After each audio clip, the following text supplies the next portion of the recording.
Good morning students.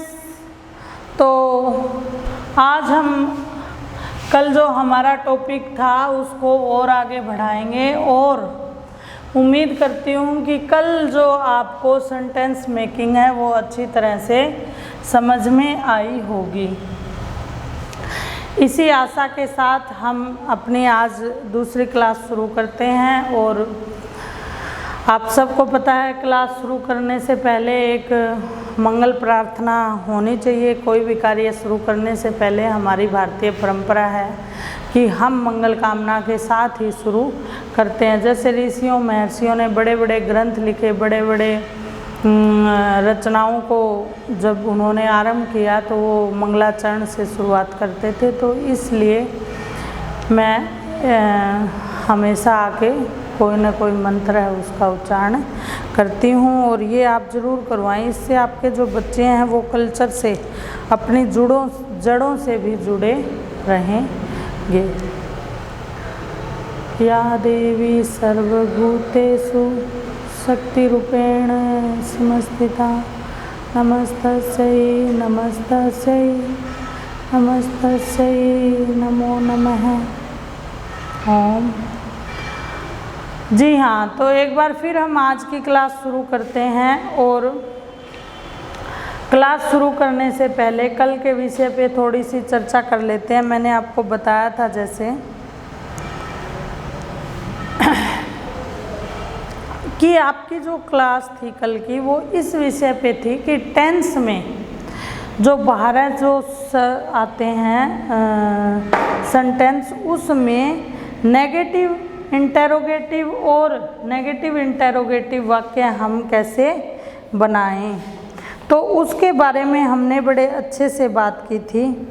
और इसके साथ मैंने आपको कहा था कि मैं आपको एक लास्ट में नोट लिखवाऊंगी, उसके बारे में हम चर्चा कर लेते हैं कि वह विशेष नोट क्या था। अब यह जो विशेष नोट था यह इस बारे में था कि यदि वाक्य में कभी नहीं वाला वाक्य आए और उसमें डू नोट डज नोट का प्रयोग न करके सभी कर्ताओं के साथ हम एक और वर्ड का प्रयोग कर सकते हैं और वो वर्ड कौन सा है? नेवर। ठीक है, लेकिन उस नेवर का जब हम यूज करेंगे, नेवर का मतलब भी नहीं होता है। जब हम इस नेवर का यूज़ करेंगे तो जो रूल है एस या ईएस लगाने वाला वो रूल वैसे ही काम करेगा, एज इट इज रहेगा। ठीक है, सेम। यानी सब्जेक्ट प्लस वर्ब की फर्स्ट फॉर्म प्लस एस या ईएस के रूल में कोई अंतर नहीं आएगा। जैसे हम एक वाक्य बोलते हैं, आपको कहना हो वह कभी झूठ नहीं बोलता, तो इस वाक्य को हम किस तरह लिख सकते हैं? वह कभी झूठ नहीं बोलता।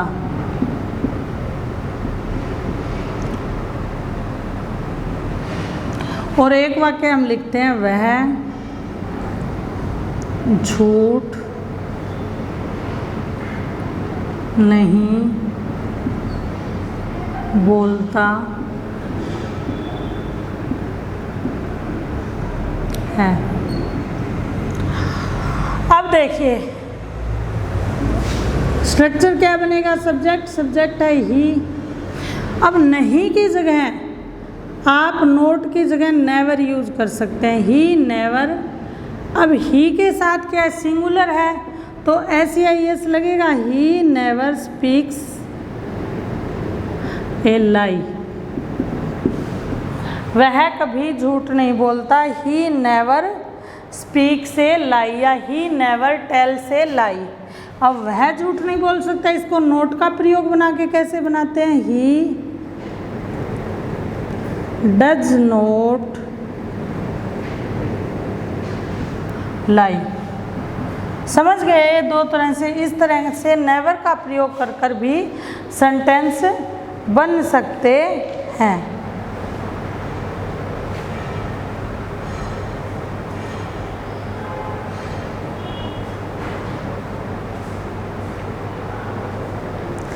अब इसके बाद हम पास्ट इंडेफिनेट की बात करें तो वहाँ भी एक रूल होगा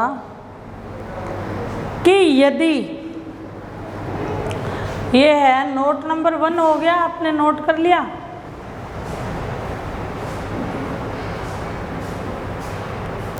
अब है नोट नंबर 2।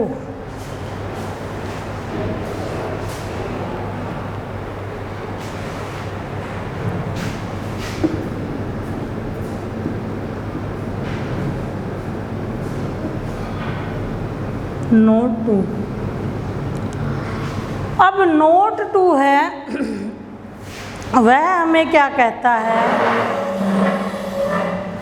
अब नोट 2 हमें कहता है कि यदि प्रश्नवाचक वाच्य यानी WH वर्ड का प्रयोग कर यदि हमें सेंटेंस बनाना हो तो हम उसको कैसे बनाएंगे?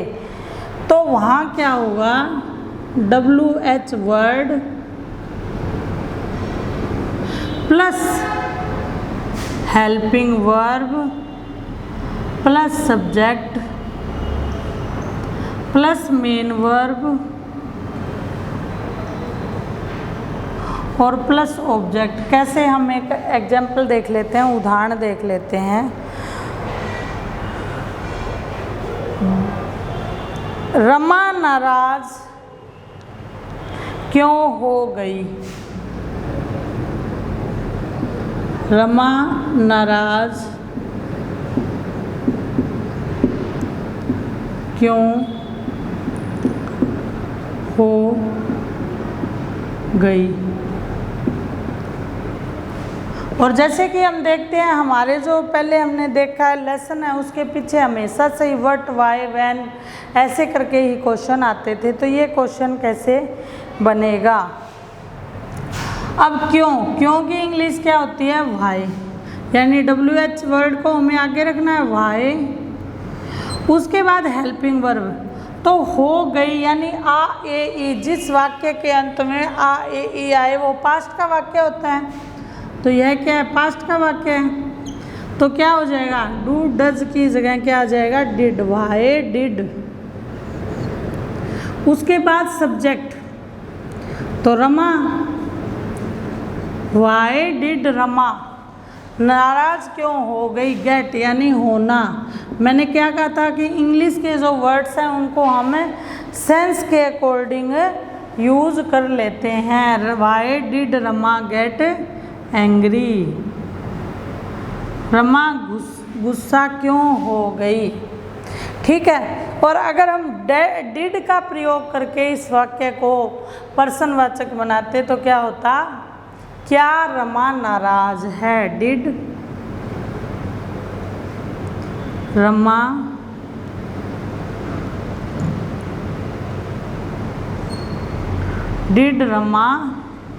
एंग्री या डिड रमा गेट एंग्री? क्या रमा नाराज हो गई? और इसमें क्या है? रमा क्यों नाराज हो गई? क्यों, कब, कैसे? यानी डू, डज और डिड का सिर्फ क्या वाले प्रश्नवाचक बनते हैं। अगर क्यों, कैसे, कब आ जाए तो क्या होगा? आगे WH वर्ड का प्रयोग होगा। ठीक है, इतनी बात होगी क्लियर आपको?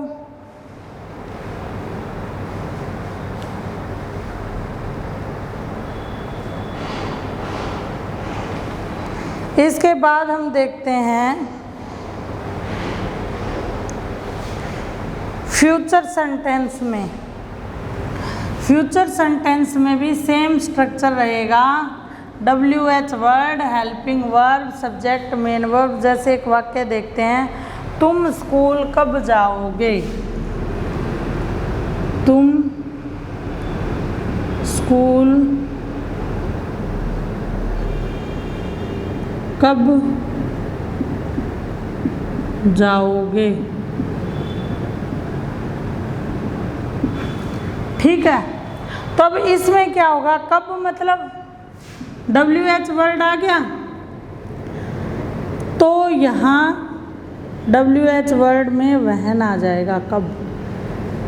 वहन, फिर क्या हो जाएगा हेल्पिंग वर्ब, वहन तुम के साथ क्या लग जाएगा विल यू गो टू दी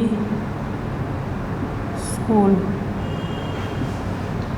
समझ गए आप? When will you go to the school. ठीक है, अगर क्या की बात आए तब तो क्या है हमारा काम चल जाएगा हेल्पिंग वर्ब से, विल सेल से। कब, कैसे, क्यों, किसे, ये सारी चीज़ें अगर क्वेश्चन में आती हैं तो वो WH वर्ड है वो आगे लग जाएगा, बाकी कोई अंतर नहीं आएगा। यानी इसको आप ऐसे लिख सकते हो WH word plus interrogative sentence का रूल। समझ गए आप? इतना ही आपको चेंज लाना है। अब समझ रहे हो नहीं समझ रहे हो, ये या तो तुम जानो या तुम्हारा खुदा जाने, क्योंकि आपको पता है कि ये टेक्नोलॉजी है और अब इसमें हम आपके भाव भंगिमाएँ, हाव भाव या आपसे बातचीत नहीं कर पा रहे हैं, इसलिए कुछ समझ नहीं आ रहा।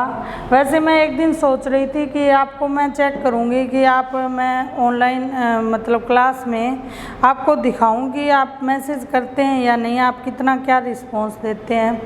लेकिन फिर मैंने सोचा कि you all are mature persons, है ना, आप सब मैच्योर हो, तो आपको क्या करना है कि हम किसी चीज़ के लिए बाउंड नहीं कर सकते। जैसे शायद अभी इंग्लिश की मेरी क्लास लाइव चल रही है, तो इसमें आपने एक भी मैसेज नहीं छोड़ा है। हालांकि मैं आपसे इतनी बार क्वेश्चन पूछती हूँ, इतनी बार मैं आपको कहती हूँ क्वेरी कीजिए, लेकिन आप नहीं कर रहे हैं।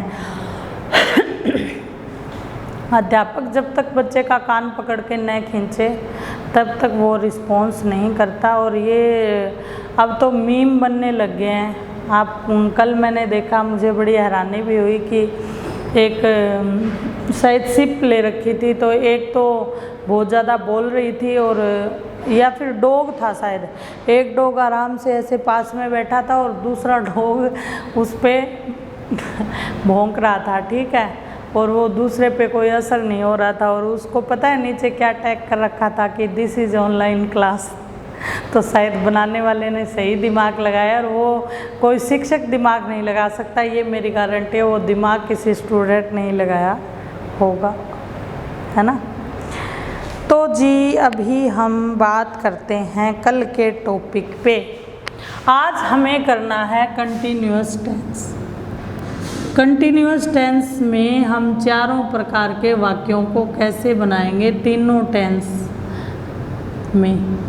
अब पहले इसका स्ट्रक्चर देखेंगे हम, ठीक है। प्रेजेंट का स्ट्रक्चर बताओ आप सब ने किया ना, subject plus helping verb is am are, लेकिन इसको मैं हेल्पिंग वर्ब ही यहाँ पे मानूंगी, प्लस वर्ब की फोर्थ फॉर्म और प्लस ऑब्जेक्ट। ये तो हो गया प्रेजेंट। अब बात करते हैं पास्ट की। सब्जेक्ट हेल्पिंग वर्ब आपको पता है बदल जाएंगी, वाज, वर, और आपको ये बताने की ज़रूरत है, चलो मैं बता ही देती हूँ। इज लगेगा सिंगुलर में, एम लगेगा आई के साथ, और आर लगेगा प्लूरल में, वाज लगेगा सिंगुलर, वर लगेगा प्लूरल, इज एम आर लगेंगे प्रेजेंट टेंस में, वाज वर लगेंगे पास्ट में। और ये अपने बड़ी अच्छी तरह से कर लिए हैं, वर्ब की फोर्थ फॉर्म प्लस ऑब्जेक्ट। अब बात करते हैं फ्यूचर की।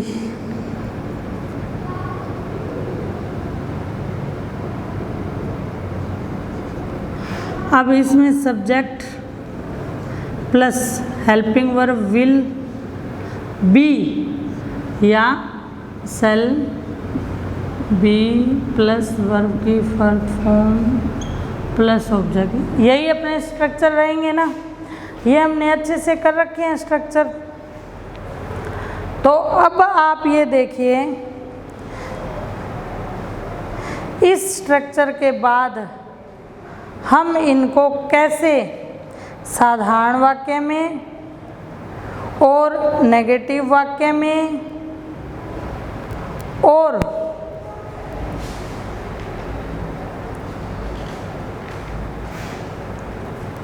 नेगेटिव इंटेरोगेटिव वाक्य में और इंटेरोगेटिव वाक्य में सीखते हैं। ये स्ट्रक्चर आपको याद हो गया होगा, है ना। एक बार और रिवाइज कर देती हूँ। Subject plus helping verb plus verb की फोर्थ फॉर्म। अब प्रेजेंट में हेल्पिंग वर्ब लगेगी इज एम आर, पास्ट में लगेगी वाज वर और फ्यूचर में लगेगी विल बी और शैल बी। ये हेल्पिंग वर्ब हैं तीनों की, ठीक है। अब सीधी सी बात आप यहीं से देख लो, इसमें ज़्यादा आपको पहले हमने देख रखा है साधारण वाक्य तो बन ही गया, अब हमें नेगेटिव बनाने हैं। तो नेगेटिव वाक्य में क्या बन जाएगा, subject plus helping verb plus not plus verb की फोर्थ फॉर्म और प्लस ऑब्जेक्ट, है ना, यही बनेगा।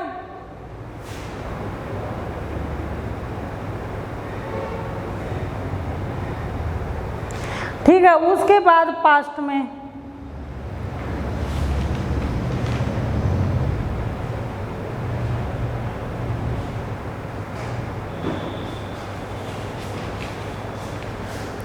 और उसके बाद सेम ऐसे ही फ्यूचर में।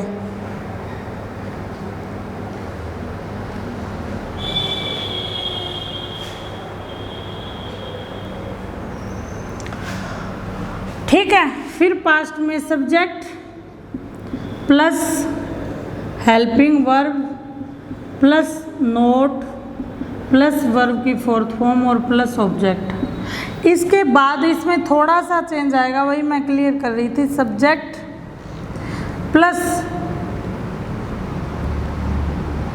Helping verb plus be plus not और plus B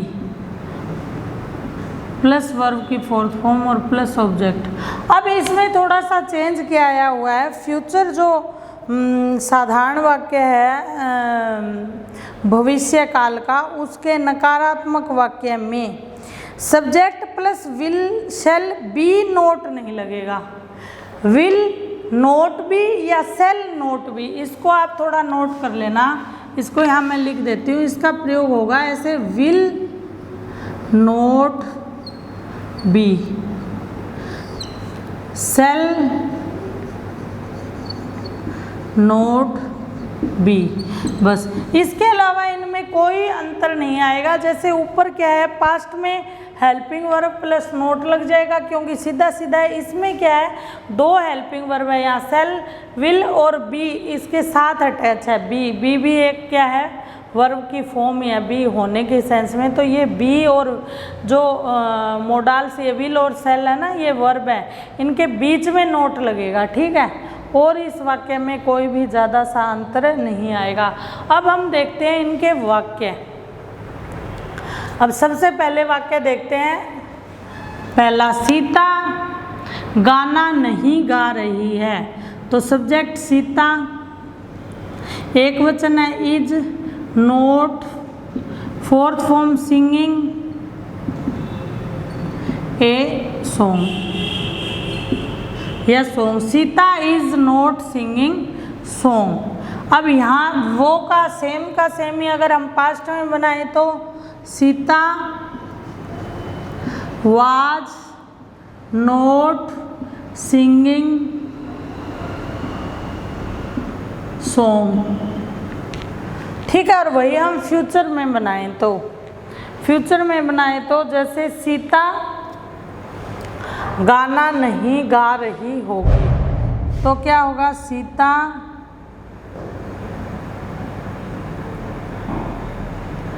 will not be singing यहाँ पे ध्यान देने वाली बात है singing song. Sita will not be singing song. ठीक है, ये तो हो गया नेगेटिव सेंटेंसेस, हमने तीनों टेंस में देख लिए। अब हम आगे देखेंगे इंटेरोगेटिव सेंटेंसेस। बस इसमें थोड़ा सा आपको फ्यूचर में ध्यान देना होगा और ये आसान है। फ्यूचर में एक बार और ध्यान दे लो, विल नॉट बी और शैल नॉट बी का प्रयोग होगा सब्जेक्ट के बाद, बाकी तो एज इट इज ही रहेगा। विल नॉट बी और शैल नॉट बी।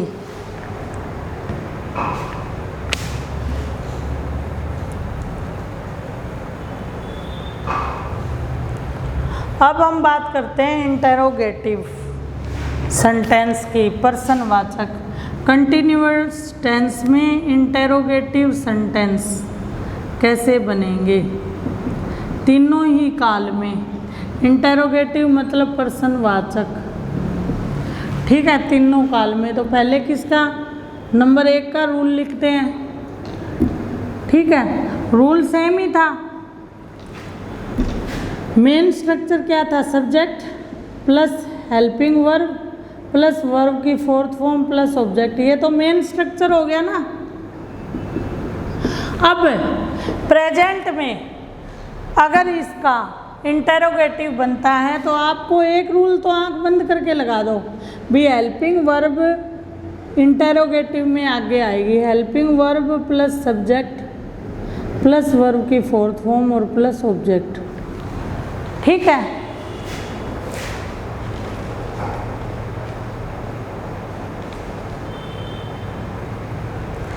इसके बाद पास्ट की बात कर लेते हैं। पास्ट में भी क्या होगा? Helping verb plus subject plus verb की फोर्थ फॉर्म और plus object.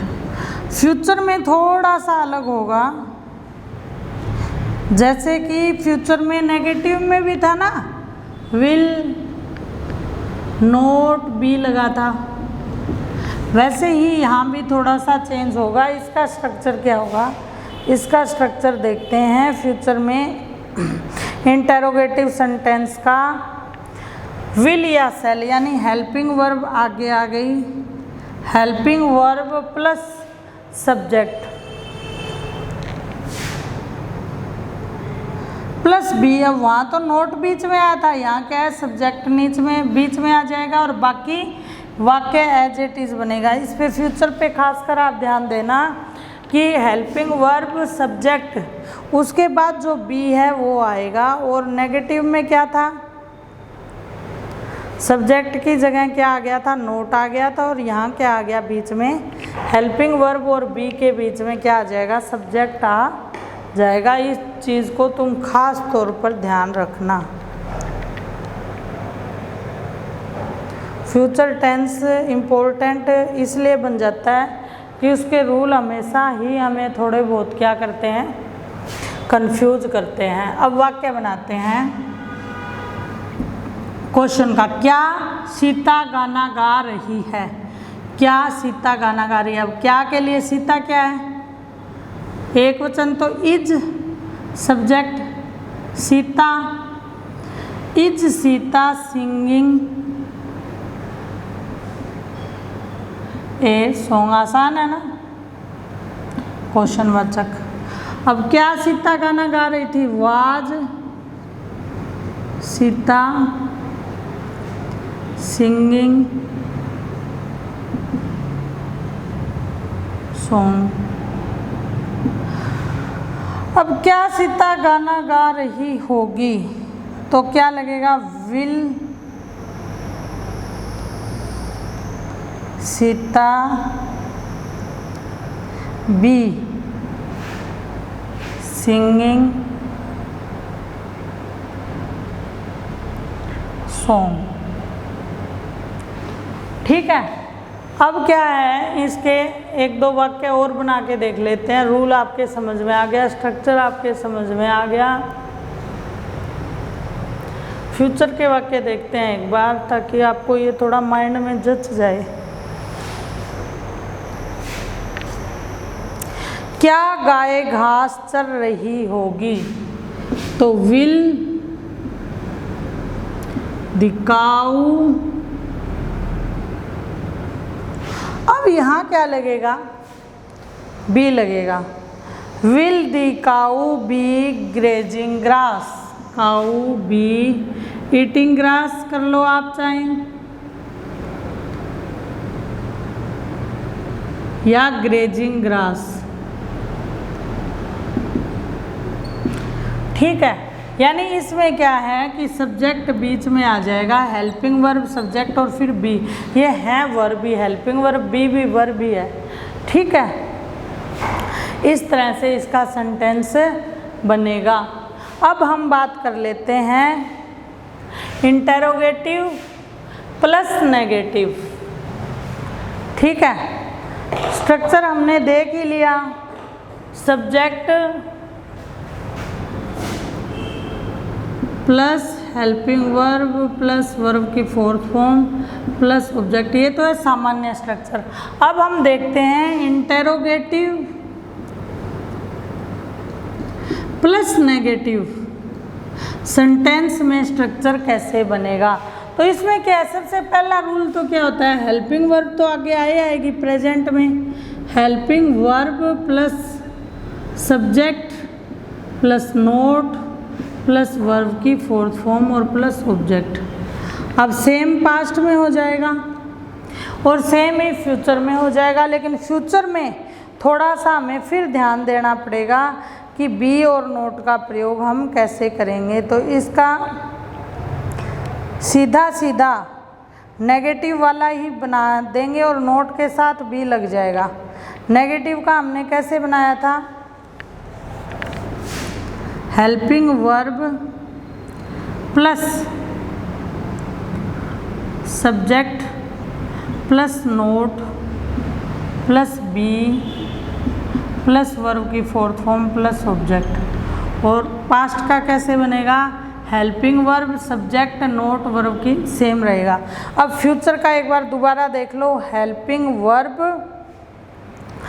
Plus subject plus not be और ऐसे इस तरह से बन जाएगा। अब पास्ट का बना के देखते हैं, नोट वाला, सीता गाना नहीं गा रही है, तो सीता हेल्पिंग वर्ब आगे आएगी, is Sita note singing song. अब पास्ट में देखेंगे, was Sita note singing song. थोड़ी स्पीड में इसलिए बढ़ा रही हूँ, क्लास का 1 मिनट समय बचा है, मैं चाह रही हूँ कंप्लीट हो। अब यहाँ क्या होगा, will Sita note be singing, note be singing a song, ठीक है। थोड़ा सा आपको इसके बी के प्रयोग में सावधानी बरतनी है। और एक वाक्य आप और देख लेते हैं इसका, क्या वे कहानी नहीं सुन रहे होंगे, तो क्या वे कहानी नहीं सुन रहे होंगे, फ्यूचर वाला ही बना के देखते हैं। और तो आपको पता है इजी आप कर ही लोगे। तो इसमें आएगा विल, स्ट्रक्चर पे जाते हैं। सबसे पहले हेल्पिंग वर्ब विल, क्योंकि बहुवचन है, फिर सब्जेक्ट विल दे। अब इसके बाद क्या होगा, not be, will they not be listening the song. समझ गए आप। तो आज की क्लास में इतना ही, मिलते हैं कल। और मैं पूरी आशा और उम्मीद करती हूँ कि आप अच्छे से पढ़ लिख व सीख रहे होंगे। आपने इतना ध्यानपूर्वक सुना, अपना कीमती समय दिया और कीमती नेट हमारी क्लास पे आपने जाया किया, उसके लिए बहुत बहुत धन्यवाद। ओके बाय, टेक केयर, मिलते हैं नेक्स्ट क्लास में।